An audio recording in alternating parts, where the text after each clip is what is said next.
So today I'm with Diana. Diana, I approached you and you told me that you had just got out of rehab a few days ago. Yeah, I actually got out from a 30-day residential program. So I completed my 30 days and then I got released back down to Phoenix. And that you said that was Granite Mountain Yeah. in I did. Prescott.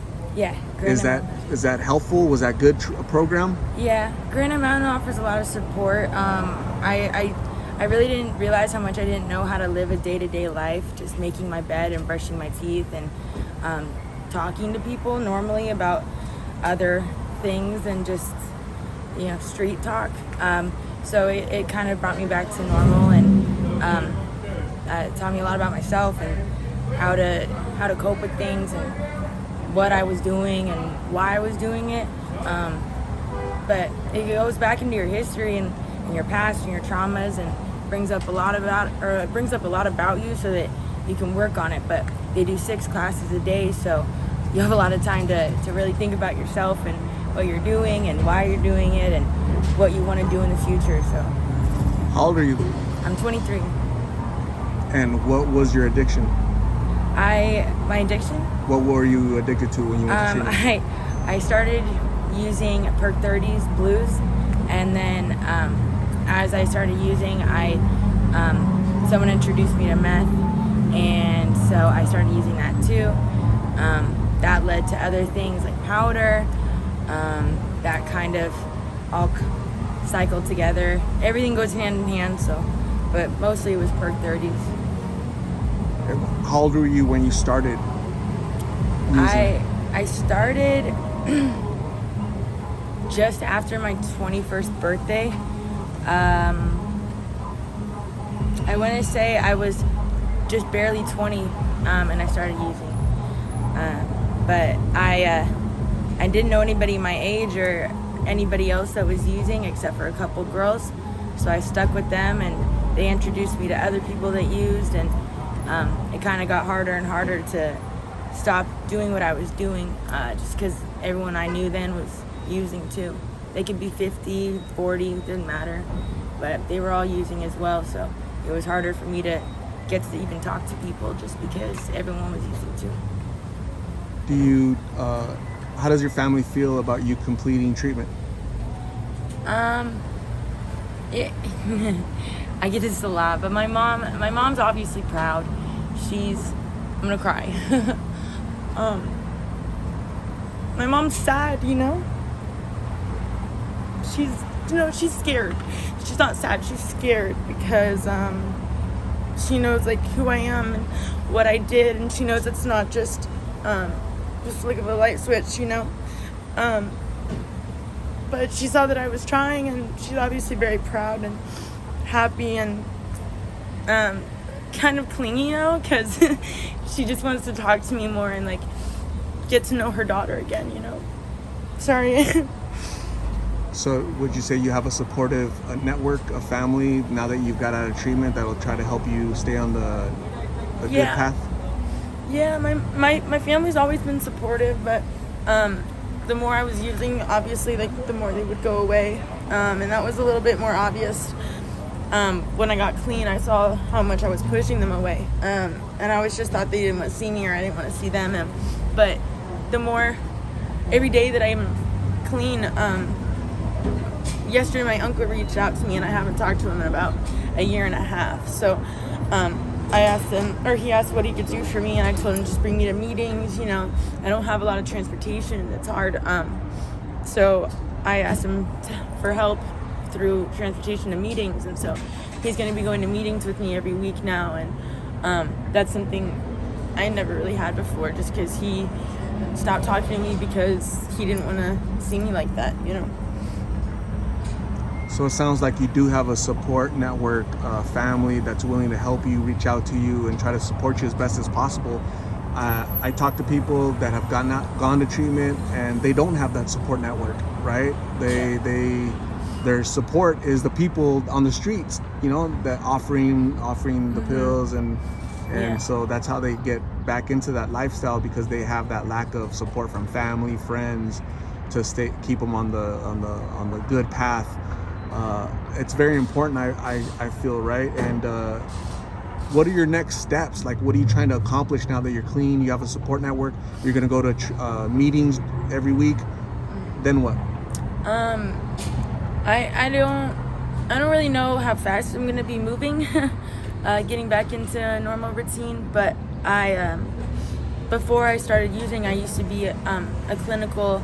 I say clinical because I worked with the nurses and the medical staff. But I used to be a life enrichment director for a senior care home that's down here in the valley. So I worked my way up from a receptionist, and I started being my own manager of an entire department, and that was a lot of work for me. I don't think I'm ready for that level of work yet, but I'm definitely excited to start working again and just have my freedom again and be able to go, drive without being, afraid of what's behind me. And I don't know, you miss a lot of things when you're using. Like, you miss going to the movies, or it's crazy. I can't think of them right now, but you miss a lot of the little things, like even just going to the gas station and enjoying the drinks instead of finding yourself locked up in the bathroom for half an hour. You miss the little things like that, looking at the stars and just being able to go outside and look at the stars. Like, I was locked up for a long time because of this shit. And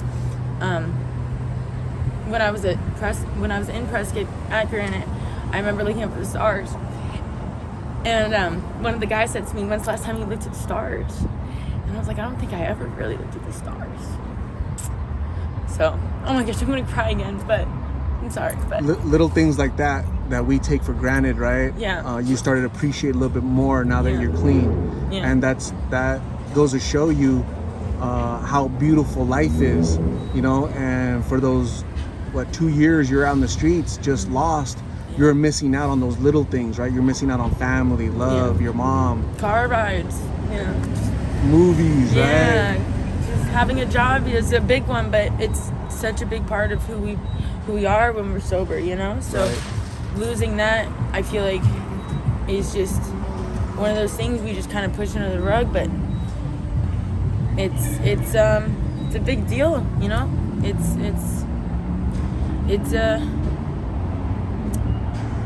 makes you feel alive again, I think you're a shining example that recovery is possible.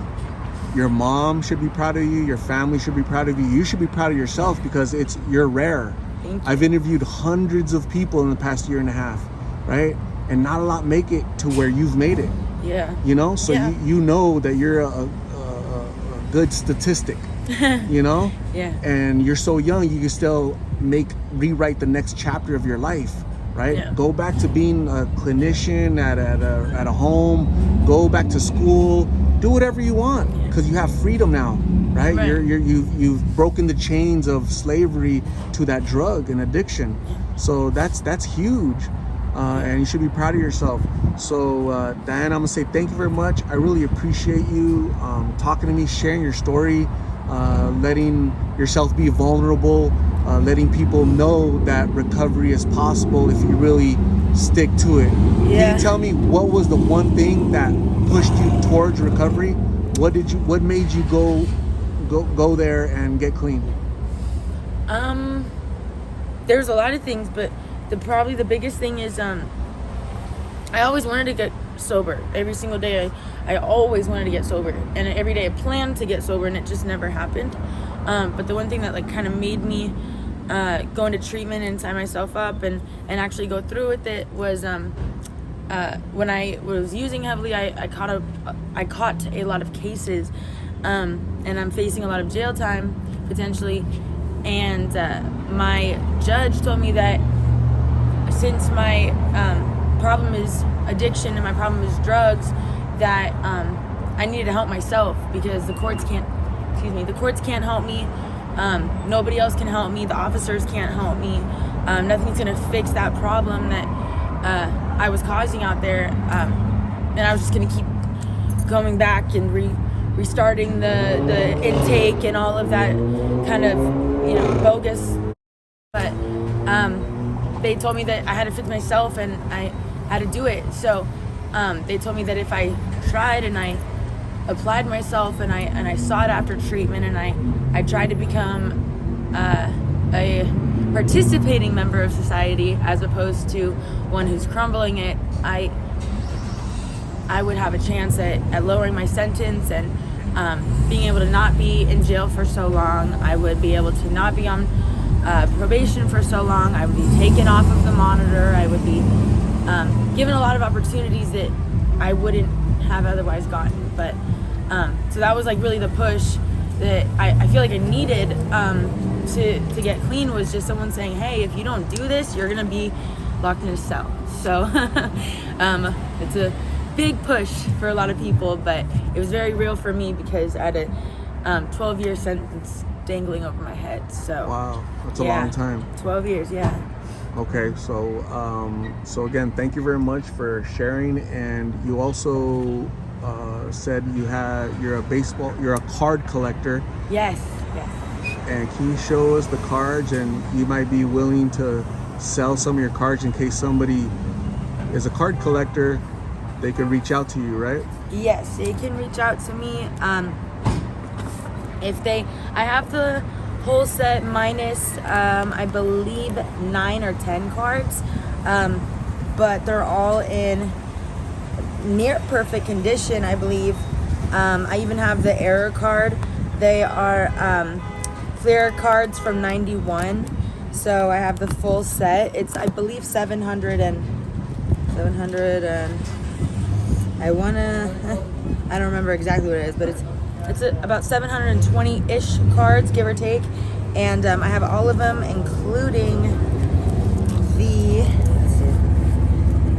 they're all in order by number on the top, and then I have the stickers as well, which are part of the collection.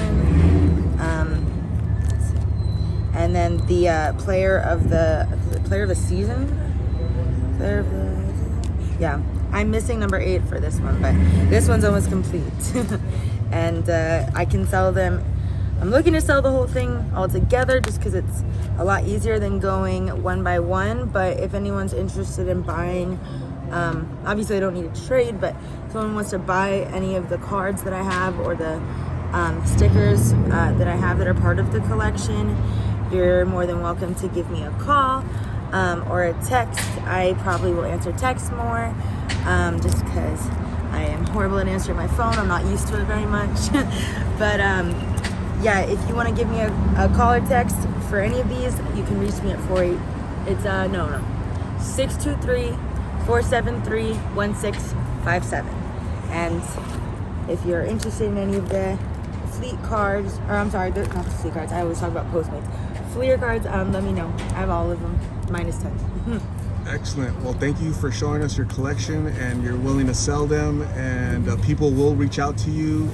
Please reach out to us, send her a text if you're interested in purchasing these Fleer cards, okay, from back in the 90s, right? 91, you said? 91, yeah. It's the entire collection from 91. Wow. I even have the error card for Jose, where his birth year was 59 and it says 60.